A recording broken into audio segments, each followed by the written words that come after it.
আসসালামু আলাইকুম ভিউয়ার্স, সবাই কেমন আছেন? আমি আবার ফিরে এসেছি আপনাদের মাঝে নতুন আরেকটি রেসিপি নিয়ে। এটা হচ্ছে গরুর মাংস দিয়ে আমি কাবাব তৈরি করব, স্বামী কাবাব। অবশ্যই বুঝতে পারছেন এটা কতটা টেস্টি হবে, কতটা সুন্দর হবে খেতে। আপনারা সবাই হয়তো তৈরি করতে জানেন, তারপরেও আমি বলবো প্রতিটা কাবাবে কিছু কিছু ভিন্নতা কিন্তু অবশ্যই আছে। আমি চেষ্টা করব খুব সহজ উপকরণ দিয়ে সুন্দরভাবে আপনাদের মাঝে প্রেজেন্ট করতে। পোলাও, বিরিয়ানি এগুলো খেলে কাবাবের কথা আমাদের এমনি মনে এসে যায়, কাবাব ছাড়া যেন খাওয়াটাই অসম্পূর্ণ হয়ে যায়। তো এই রেসিপিটি আমি খুব সহজভাবে আপনাদের বোঝানোর চেষ্টা করব। তো ভিডিওটি শুরু করার আগে প্লিজ আমার চ্যানেলটি সাবস্ক্রাইব করুন। দর্শক, আমি স্বামী কাবাব, গরুর মাংসের স্বামী কাবাব তৈরি করার জন্য আমি এখানে হাফ কেজি গরুর মাংস নিয়েছি। এই যে এইভাবে ভালো করে ধুয়ে ছোট ছোট করে কেটে নিয়েছি, আপনারা চাইলে বড় রাখতে পারেন। আর 1 কাপ বুটের ডাল নিয়েছিলাম, আমি রাত্রে ভিজিয়ে রেখেছিলাম, সেটা ফুলে আমার 1.5 কাপ পরিমাণ হয়েছে। আপনারা রাত্রে ভিজিয়ে না রাখলেও হবে, কমপক্ষে 2 ঘন্টা ভিজিয়ে রাখবেন আগে, সেটাই হয়ে যাবে।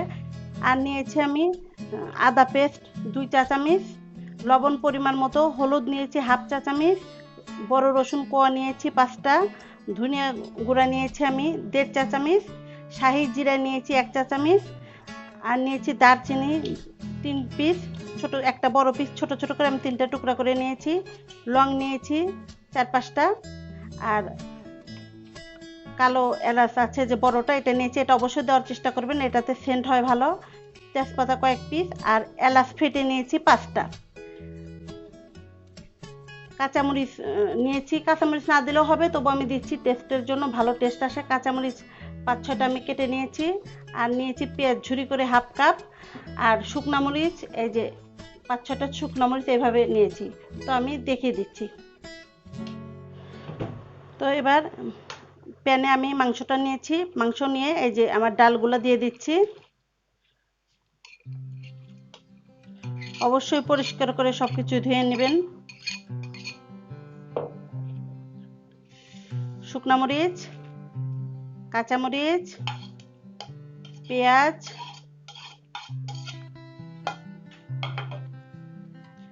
আদা পেস্ট, লবণ,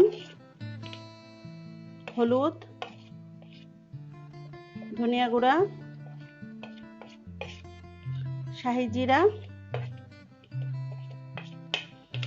তেজপাতা, এলাচ, দারচিনি এগুলো দিয়ে দিচ্ছি, আর রসুন দিয়ে দিলাম। এবার এই মিশ্রণটা ভালো করে একটু মিশিয়ে নিয়ে আমি, আপনারা অবশ্য খেয়াল করেছেন এটাতে আমি কোনো তেল ইউজ করিনি, তেল ইউজ করবেন না, এটাতে প্রয়োজন নেই। তো এখন এটাতে সিদ্ধ হওয়ার জন্য যতটুকু পানি দরকার পর্যাপ্ত পানি আমি দিয়ে দিচ্ছি, দেখিয়ে দিচ্ছি কতটুকু দিব। সিদ্ধ হতে হবে এটা আমার ভালোভাবে। তো দেখেছেন নিশ্চয়ই, এভাবে বলা সম্ভব না, আপনারা আপনাদের প্রণালী অনুযায়ী, মাংস ডাল অনুযায়ী আপনারা পানি ইউজ করবেন। তো এইভাবে আমি চুলায় মিডিয়াম আছে, জোরে না, চুলায় মিডিয়াম আছে, প্রায় 1 ঘন্টার মতো আমি এটাকে সিদ্ধ করব, ভালোভাবে সিদ্ধ করে আপনাদের দেখিয়ে দিচ্ছি। তো দর্শক, আমি 1 ঘন্টা পর ফিরে এসেছি, মাঝে মাঝে কিন্তু আমি নেড়ে দিয়েছি। দেখুন আমার এই যে কাবাবের মিশ্রণটা এরকম পর্যায়ে আমি একটু আঠা আঠা রেখেছি, একদম মানে শুকনো করে ফেলবেন না। আমি কিন্তু এখানে একটু হলুদ দিয়েছিলাম, তাই আমার এরকম কালার এসেছে, কারণ অনেকেই আছে যে হলুদ দেয় না, তারা হয়তো সাদা রাখতে চায়, কিন্তু আমি আসলে ব্যক্তিগতভাবে মনে করি যে একটু কালারফুল হলে দেখতে ভালো লাগে, যার কারণে আমি একটু হলুদ ইউজ করছি, আপনারা চাইলে নাও করতে পারেন। তো এটা আপনারা ইচ্ছা করলে ব্লেন্ডারে ম্যাশ করে নিতে পারেন বা পাটায় নিতে পারেন। তো আমি এটাকে ভালোভাবে পিষে আপনাদের পরবর্তী প্রসেস দেখিয়ে দিচ্ছি। তো দর্শক দেখুন, আমি মিশ্রণটা ম্যাশ করে নিয়েছি, আপনারা ব্লেন্ডার বা পাটায় যেটাই করতে পারেন, তবে আমি পাটায় করেছি, কারণ আমি দেখেছি যে পাটায় করলে সবচেয়ে ভালো হয়। তো আমি এটাতে এখন একটা ডিম ইউজ করব, দেখুন কি কি ইউজ করি আমি।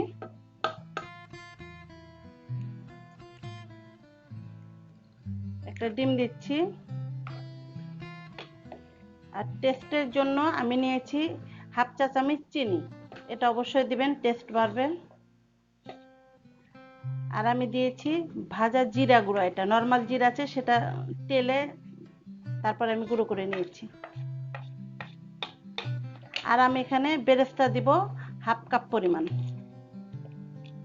বেরেস্তাটা এই জন্যই দিচ্ছি, আমি এটা ফ্রিজে রাখবো, ডিপ ফ্রিজে সংরক্ষণ করব। যখন আপনারা কাঁচা পেঁয়াজ দিবেন তখন কিন্তু সেটা সংরক্ষণ করা যাবে না, সেটা সাথে সাথে ভেজে খেতে হবে, কারণ কাঁচা পেঁয়াজ কাঁচামরিচ এগুলো সংরক্ষণ করা যায় না। যার কারণে আমি এই পদ্ধতি অবলম্বন করেছি, আপনারাও তাই করবেন। আর দেব আমি কালো গোলমরিচ গুঁড়া, আমি নিয়েছি প্রভাতী নিয়েছি, আপনারা যে কোনো কোম্পানির নিতে পারেন। আমি কালোটা দিচ্ছি, তবে সাদা থাকলে সাদাও দেওয়া যাবে। আমি এটা একদম সামান্য দিব, হাফ চা চামচ পরিমাণ দিব। আর বাইন্ডিং এর জন্য যেটা হচ্ছে, আমি চালের গুঁড়া রেখেছি, এটার পরিমাপ নিয়ে আমি মেখে যদি লাগে অল্প অল্প করে আমি চালের গুঁড়াটা অ্যাড করব। তো আমি সমস্ত উপকরণটা এখন হাত দিয়ে মাখছি। এটা অবশ্যই হাতের কাজ, এটা অন্য কোনো কিছু দিয়ে করা যাবে না। হাতে আমি ভালো করে এইভাবে সব উপকরণ মিলে মেখে আপনাদের দেখাচ্ছি। তো আমি সব উপকরণ দিয়ে মেখেছি।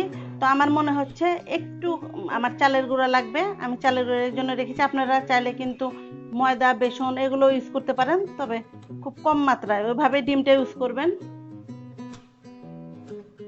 আমি প্রায় 2 চামচ পরিমাণ চালের গুঁড়া দিচ্ছি, দিয়ে এইভাবে আমি মেখে নিচ্ছি। তো এখন আমি এইভাবে কাবাবগুলো তৈরি করে নিব। তো দেখুন আমি কিভাবে করছি, আপনারা আপনাদের শেপ অনুযায়ী করবেন। আমি মাঝারি সাইজটা করব, আপনারা চাইলে বড় ছোট ইচ্ছা মতো করতে পারেন। প্রথমে আমি ভালোভাবে হাত দিয়ে চেপে চেপে নিচ্ছি, এইভাবে চেপে নিচ্ছি। চেপে নেওয়ার পরে 2 হাত দিয়ে 2 হাতের ঠিক তালুর মাঝখানে খুব সুন্দর করে এইভাবে শেপ করবেন। আশা করি আমার চেয়েও আপনারা ভালো পারবেন।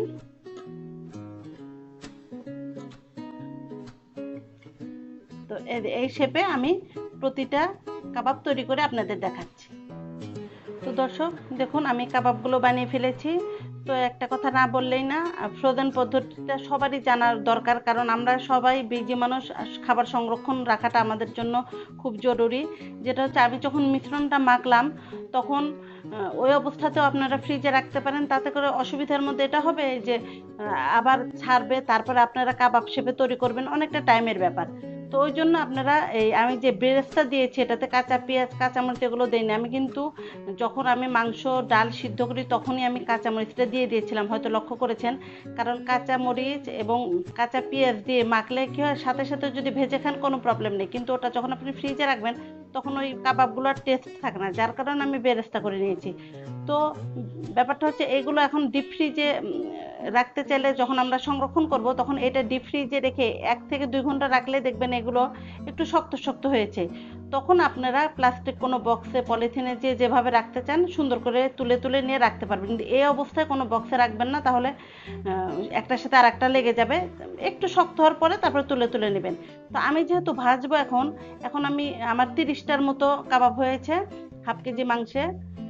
তো আমি এখন যেহেতু ভাজবো, সাথে সাথে কিন্তু আমিও এখন ভাজবো না, আমি যেগুলো ফ্রিজে রাখবো সেগুলো আমি রেখে দিব, আর যেগুলো আমি ভাজবো বেশ কয়েকটা, সেগুলো আমি 30 মিনিট ডিপ ফ্রিজে রাখবো। কারণ আমি ভেজে দেখেছি এর আগে যে এইভাবে ভাজলেও ভাজা হয়, কিন্তু ডিপ ফ্রিজে যদি আমি 20-30 মিনিট রেখে তারপরে আমি ভাজি, সেই কাবাবগুলো একটু মুড়মুড়ে হয়, বেশি মুচমুচে হয়, খেতে বেশ টেস্ট হয়। যার কারণে প্রতিটা টিপস সুবিধা অসুবিধা আপনাদের কাছে আমি বলে রাখছি। তো আমি এখন এইভাবে 30 মিনিট ফ্রিজে রেখে দেবো, তারপরে আমি ভেজে আপনাদের দেখাচ্ছি ভাজার সময়। তো দর্শক আমি প্যানে তেল দিয়েছিলাম, আস্তে করে দিয়েছিলাম। তেল কিন্তু পর্যাপ্ত হিট করতে হবে, নাহলে কাবাবগুলো খুলে যাবে। আমি 30 মিনিট পর এসেছি। তো প্রিয় দর্শক, আপনাদের আসলে আমি সবগুলো স্টেপ বোঝানোর চেষ্টা করি। যেটা হচ্ছে, আপনারা তেল প্রচুর হিট হয়েছে বুঝবেন কিভাবে, একটা কাঠের কোনো নাকড়ি দিয়ে এভাবে ধরে রাখবেন, দেখবেন একটা বুদবুদ আসবে, এই যে বুঝতে পারছেন নিশ্চয়ই। তখন ভাববেন তেলটা ফুল হিট হয়ে যায়। তেলটা যদি কম হিট থাকে তাহলে কিন্তু কাবাবগুলো ভাজা ভালো হবে না। আমি চুলা জোরে দিয়ে তেলগুলো হিট করে নিয়েছি। তো এখন আমি 30 মিনিট পরে কাবাবগুলো বের করে নিয়ে এসেছি। এই কয়েকটা ম্যাচকে ভাজবো, আর ফ্রিজে রাখার পদ্ধতি তো আপনাদের বলেই দিলাম। তো এখন আমি কাবাবগুলো দিয়ে দিচ্ছি। একটা পাশ পুরো লাল হয়ে যাওয়ার পর কিন্তু আমরা উল্টে অন্য পাশ দেব, তার আগে আমরা কিচ্ছু করব না, নাড়বো না। আমি আশা করব আপনারা আমার চেয়েও ভালো করে করবেন।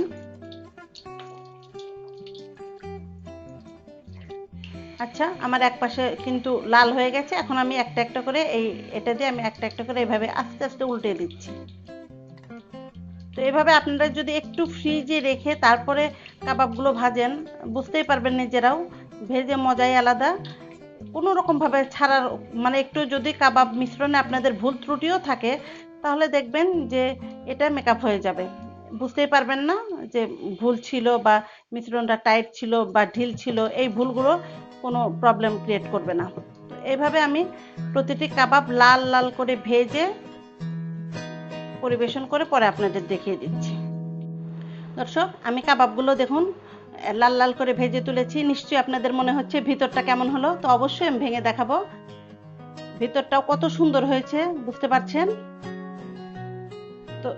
এইরকমই সুন্দর করে আসলে কাবাব একটা পোলাওর সাথে বিরিয়ানির সাথে খেতে খুবই ভালো লাগে। পোলাও বিরিয়ানি কাবাব ছাড়া যেন জমেই না। তো এটা করতে কিন্তু একটু টাইম লাগেই, কিন্তু আমি চেষ্টা করেছি সহজ সুন্দরভাবে আপনাদের বোঝার স্বার্থে, যাতে হাতের কাছে যা যা আছে সেই সমস্ত জিনিস দিয়ে কীভাবে সুন্দর করে করতে পারেন সেই চেষ্টাটাই কিন্তু আমি করেছি। এরকমই সহজ সুন্দর রেসিপি পেতে প্লিজ আমার চ্যানেলটিকে সাবস্ক্রাইব করুন। আপনারা সবাই সুস্থ সুন্দর ভালো থাকুন। আল্লাহ হাফেজ।